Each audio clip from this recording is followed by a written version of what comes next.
Hi everyone! In today's video guys, I want to share you my golden photos money plant dahil medyo lumiit na yung tubo ng kanyang mga leaves.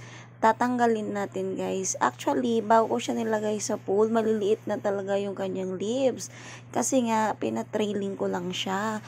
So, parang hindi na siya lumaki. So, I decide na putulin ko na lang siya para kapag naputol mo is magkakaroon ulit siya ng bagong leaves. So, tanggalin natin sa pool isa-isa.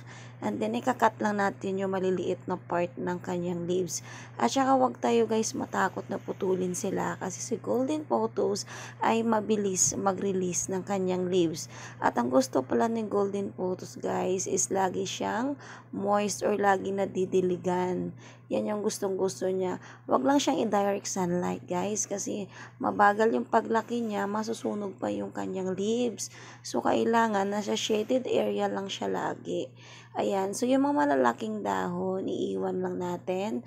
And then, i-cut natin yung maliliit para mag-produce siya ulit ng bagong dahon. So, yun lang guys yung sekreto ng Golden Photos. Kung paano nga ba natin palaguin yung maliliit na dahon nila.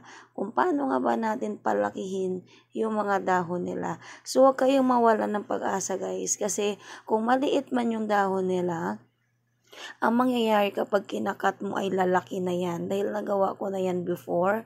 So, kung medyo nalungkot kayo kasi maliit yung kanyang leaves, trill nyo lang guys. Trilling, putulin nyo lang siya. Huwag kayong matakot na putulin siya, okay? Tanggalin pala natin guys yung mga dry na leaves. Ayan.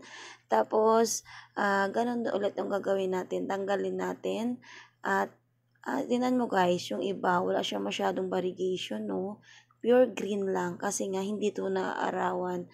Kailangan ni Golden Photos guys, morning sunlight, 1 to 2 hours every day. Basta wag mo lang siyang ibabad para kumbaga yung variegation niya ay lalabas kasi hindi lalabas yung variegation kapag hindi siya naaarawan. So yun lang gawin natin guys, cut lang ng cut hanggang sa makuha natin lahat ng may liit na leaves kasi papalit siya ng malalaking leaves. Mga 1, 2, or 3 weeks yon, babalik ulit yon at mag-produce ulit ng bagong leaves.